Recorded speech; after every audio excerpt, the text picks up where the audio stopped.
Alright students, we are going to talk about the speech critique assignment here. So just to go over a few things. So for this assignment you're going to be watching one of the videos that I have listed below, and you're going to be critically analyzing it. So if you remember back, we talked about Aristotle's canons of rhetoric. We're going to use 4 of his 5. We're going to look at invention, arrangement, style, and delivery. But I have some specific questions that kind of fall under each category that I'll have you answer. So the purpose of this assignment is basically to practice evaluating or critically evaluating the information that we're receiving, whether that be in a speech, a movie, a TV show, on the news. This just gives us a good chance of evaluating information. It also helps us with making decisions based on our criticism. So we analyze, we evaluate, and then we can act upon those evaluations, whether that be to accept or reject what the speaker is saying or what we are hearing. Also, that gives us a chance to offer some constructive criticism rather than ineffective criticism. Even though the people in these videos won't be hearing your constructive criticism, it gives you a chance to practice it. So if we're in a face-to-face class, instead of watching these videos, we would actually be critiquing each other's speeches. So that's kind of where that constructive criticism would come into play. But I will practice it nonetheless. So some of the assignment specifics. So you're going to select a speech from this list below here. Oops. There we go. So before I get to explain what those are, let's just go through the rest of the assignment specifics. The title of your speech should just be the name of the speaker and or speech, so I know which one you are talking about. If you simply just want to, obviously at the top have your name and then your section number, and then if you want for the title just to put like Matthew McConaughey winning Best Actor, you could do that. You are going to answer each question at the bottom using complete sentences. You're also going to be using examples and descriptions to support the evaluation. So make sure you are using specific examples from whatever video you use to analyze, evaluate, and critique. So you're not just simply summarizing the speech. I've seen all these speeches. You're actually going to be analyzing, evaluating, critiquing when answering. You will use examples from the speech to support those evaluations, but simply I don't want you to be like, the speaker talked about this, then he moved on to this, then they moved on to this, because I've already seen the speech. The whole point is to actually critically evaluate the information. Your answers, like I said, should be in paragraph format, and they're going to be organized by headings. There's headings and subheadings for this, and they'll be bolded. So I'm going to show you once we get down to the bottom maybe how to do that, just so there's no confusion. You will not need an introduction or a conclusion for this, so don't worry about those. If you're a person that needs to have those, that's okay. You can include them, but you don't need them. They will not count towards your 600 word minimum though, just to keep that in mind. So I would just suggest, just don't even have an intro, don't have any conclusion, just focus on the questions at the bottom. There's no outside research needed for this speech, so you just really focus on watching the speeches and critically evaluating them. As for the requirements for your documents, 1-inch margins, it'll be double spaced, and then you'll use 12-point font, and then just use a legible font. So Times New Roman is going to be your best bet. That's the one that I use for most stuff.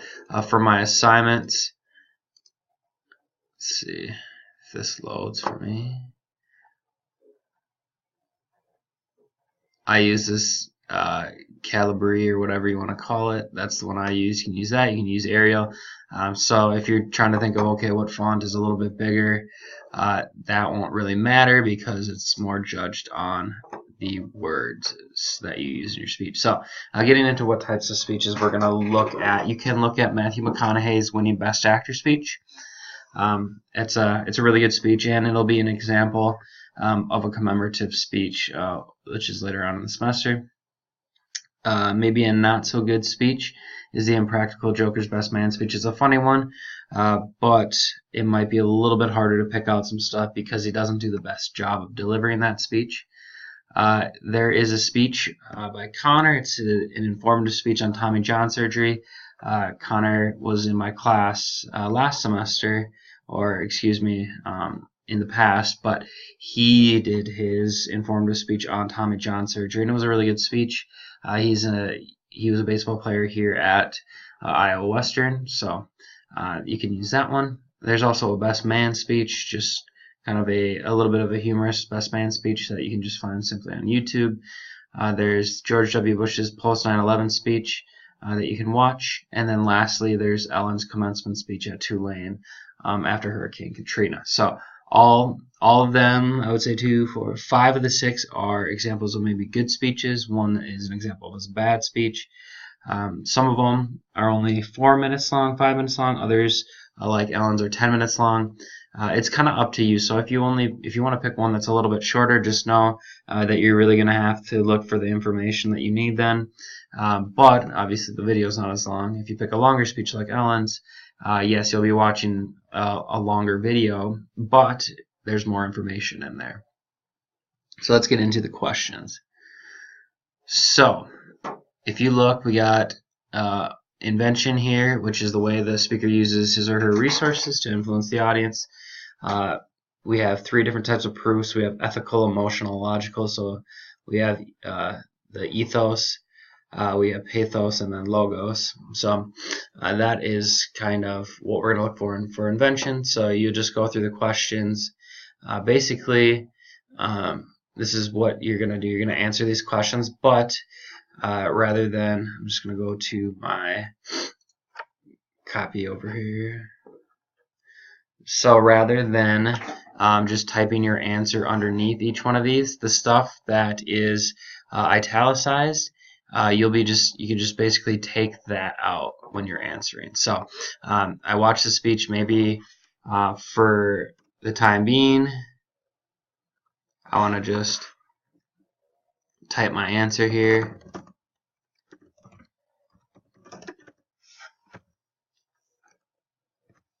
And then once I'm done, I can just erase that. And then make sure when you're doing that this turns back into just normal font. So I'm just going to go back a few steps just to make sure I don't mess anything up. So basically you're going to be typing your paragraphs in between these bolded headings.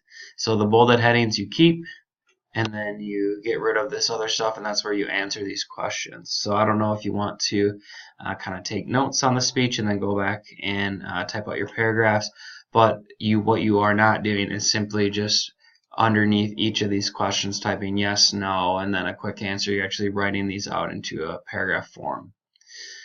You're like, oh my gosh, there's a lot of questions. Yeah, there's 30 questions to look at. There's a 600 word minimum. So excuse me, that is about 20 words a question. So when you break it down into that, since it's not that extensive of a project, but just kind of take your time going through these. So what I'll say is you don't need to have 20 words for each of your answers. Some answers might only have 10 words, and then maybe some of these longer ones, maybe you can have about 30 words. So just in total, you need a minimum of 600 words. You can go way over that. That is totally fine. I would say normally students fall around the 800 to 1,000 words with this project, but a 600 word minimum. Obviously, if your paper ends up being about 8 pages long, you probably wrote a little bit too much, but there is no maximum on the words that you can have in this speech or in this paper. So I will post this document for you guys, but just make sure if you have any questions to let me know. But yeah, this will be our speech critique, just practicing critically evaluating somebody else's speech. So thanks for listening.